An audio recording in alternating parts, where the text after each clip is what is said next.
شمالی ہند سے آغاز اردو شاعری کا۔ شمالی ہند سے مراد دہلی ہے۔ مسعود سلمان 1046 کو پیدا ہوا اور 1121 اس کی وفات بتائی جاتی ہے۔ یہ لاہور کے گورنر تھے غزنوی عہد میں۔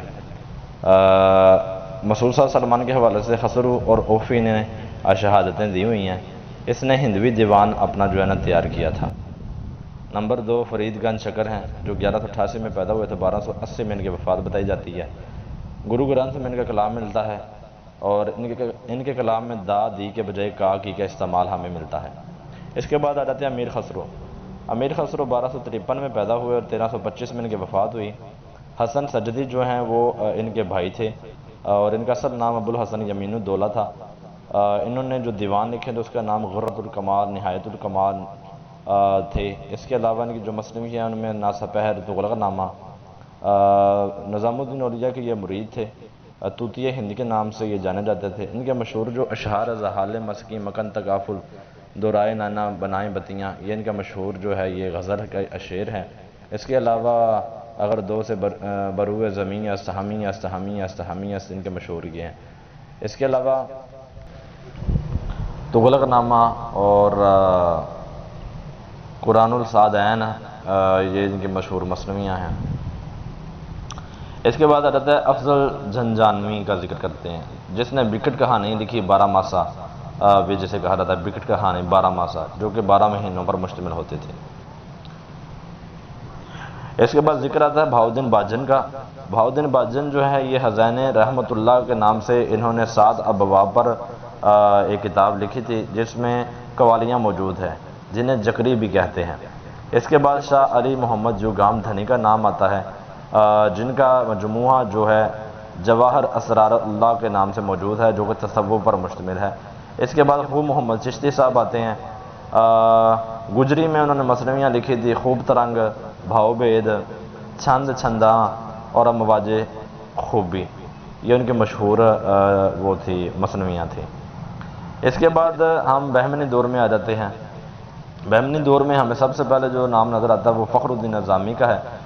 اس کی مشہور نظم جسے اردو کی پہلے مصنوی کہتے ہیں قدم رہو پدم رہو، جسے جمیل جارمی نے 1973 کو مرتب کر کے کراچی سے نعمت رکھی اردو سے چھپوا دیا۔ یہ سلطان علاؤالدین بہمنی نور اللہ کی مدح میں کہی گئی۔ اس کے بعد آ جاتا ہے میرا جی شمس العشاق۔ میرا جی شمس العشاق کا جو مشہور تصانیف ہے اس میں خوش نغز اور خوش نامہ ہیں۔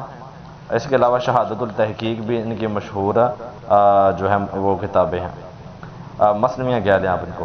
اس کے بعد آ جاتا ہے اشرف بیابانی۔ اشرف بیابانی کی جو مشہور مصنویاں ہیں ان میں لازم المبتدی، اس کے بعد واحد باری اور نوسرہار یہ مشہور مصنویاں ہیں۔ نوسرہار کو افسر امروہوی نے 1983 میں انجمن ترقی اردو کراچی سے شائع کیا۔ اس کے بعد بیجاپور آ جاتا ہے۔ بیجاپور میں جو سب سے نمایاں نام ہے وہ میرا جی شمس العشاق کے بیٹے برہان الدین جانم ہیں۔ میرا جی شمس العشاق کے یہ فرزند تھے۔ اس کے بعد ابراہیم عادل شاہ ثانی کا نام آتا ہے۔ ابراہیم عادل شاہ ثانی کا نام آتا ہے۔ نورس کے نام سے اس نے کتاب لکھی تھی جسے نذیر احمد نے مرتب کیا۔ اس کا جو موضوع ہے وہ موسیقی تھا۔ اس کے بعد نام آ جاتا ہے مقیمی کا۔ مقیمی نے 2 مصنویاں لکھی مہیار کے نام سے اور چندر بدن کے نام سے۔ چندر بدن کے نام اور مہیار کے نام سے 2 مقیمی نے مصنویاں لکھی۔ حسن شوقی کا دیوان حسن شوقی کے نام سے جالبی نے مرتب کیا۔ اس کی 2 مصنویاں بڑی مشہور تھیں، فتح نامہ اور میزبانی نامہ۔ اس کے بعد جو نام ہمارے سامنے آ جاتا ہے ملک خوشنود کا نام آتا ہے جو حبشی غلام تھا اور خسرو کی مصنوی اس نے ہشت بہشت کو 1645 میں جنت نگار کے نام سے لکھا۔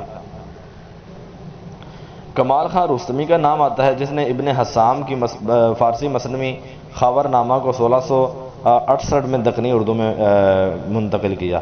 پھر اس کے نام محمد نصرتی آتا ہے جس نے 3 بادشاہوں کا دور دیکھا، 1674 میں سے قتل کر دیا گیا۔ جمیل جالبی نے دیوان نصرتی مرتب کیا۔ اس کی مشہور مصنویوں میں گلشن عشق، اس کے علاوہ تاریخ سکندری اور علی نامہ ہے۔ علی نامہ کو پروفیسر عبدالمجید صدیقی نے 1659 میں مرتب کیا اور اس میں تقریباً 6000 اشعار موجود ہیں۔ یہ مولوی عبدالحق اس مصنوعی کے مداح تھے اور یہ ایک رزمیہ مصنوعی تھی۔ ہاشمی، عادل شاہی دور کا آخری شاعر ہاشمی تھا۔ نبینا تھا، اس کی 2 مشہور مصنوعیاں معراج نامہ اور یوسف و زلیخا، اس کی 2 مشہور مصنوعیاں ہیں۔ اس کے بعد گولکنڈہ کا ذکر آتا ہے۔ گولکنڈہ میں ہمیں محمد قلی قطب شاہ جو کہ 1566 میں پیدا ہوا اور 1611 میں اس کی وفات بیان کی جاتی ہے۔ تخت نشینی کے وقت محمد قلی قطب شاہ کی 16 سال عمر تھی اور قلی قطب شاہ کے جو کلیات ہے اس کو محی الدین زور نے 1941 میں کلیات محمد قلی کے نام سے مرتب کر کے چھاپ دیا۔ اس میں کل 300 سے زائد غزلیات مل جاتی ہیں۔ دکنی میں جو ہے نا اردو کا پہلا صاحب دیوان شاعر بھی محمد قلی قطب شاہ کو کہا جاتا ہے۔ اس کے بعد نام آ جاتا ہے وجہی کا، ملا وجہی کا، جس کا اصل نام اسداللہ ملا وجہی تھا، جس نے سبرس، کتب مشتری اور تاج الحقائق کے نام سے اپنی کتابیں شائع کی۔ سبرس جو ہے وہ عبداللہ قطب شاہ کے کہنے پر کے مائل کرنے پر اس نے وجہی نے لکھی تھی۔ اس کے بعد نام آ جاتا ہے غواسی کا۔ غواسی کے مشہور مصنوعے میں سیف الملوک، بدیع الجمال، الف لیلہ اور طوطی نامہ یعنی کہ آخری مشہور مصنوعی شمار کی جاتی ہے۔ کلیات غواسی کو محمد بن عمر نے مرتب کر کے 1959 میں شائع کروایا تھا۔ اس کے بعد نام آ جاتا ہے ابن نشاطی کا۔ ابن نشاطی نے پھول بن مرتب کر کے 1937 میں اس کو پھول بن مرتب کی ابن نشاطی نے، جسے 1937 میں عبد القادر سروری نے شائع کروا دیا۔ اس کے بعد نام دور آ جاتا ہے گولکنڈہ کے بعد مغلیہ دور۔ مغلیہ دور کا جو سب سے مشہور اور معروف شاعر تھا وہ بلا شبہ ولی دکنی تھا۔ اورنگزیب 1686 تک بیجاپور اور گولکنڈہ پر قابض ہو چکا تھا۔ اس دور کا سب سے مشہور شاعر جو ہے وہ ولی ہے۔ ولی دکنی 1667 میں پیدا ہوا اور بعض کے نزدیک 1707 میں وفات پائی اور بعض کے نزدیک 1720 سے 25 کے درمیان اس کی وفات ہوئی۔ دلی میں پیدا ہوئے تھے اور دلی میں ولی پہلی بار 1700 میں دلی آئے اور شاہ سعد اللہ گلشن سے انہوں نے ملاقات کی۔ عبدالحق کے نزدیک مولوی عبدالحق کے نزدیک 1707 ان کی وفات ہے، جبکہ جالبی کے نزدیک 1720 اور 25 کے درمیان وفات ہوئی۔ ولی محمد ان کا اصل نام تھا، احمد آباد میں ان کا انتقال ہوا۔ 2002 میں بلوائیوں نے جب حملہ کیا تو مسلم ہندو فسادات کے درمیان ان کے جو مزار کو ٹکڑے ٹکڑے کر دیا گیا۔ کلیات ولی کو 1945 میں نور الحسن ہاشمی نے انجمن ترقی اردو سے شائع کروایا تھا۔ اس کے علاوہ جو مشہور شاعر تھا سراج اورنگ آبادی تھا، 1715 میں پیدا ہوا، 1763 میں وفات پائی۔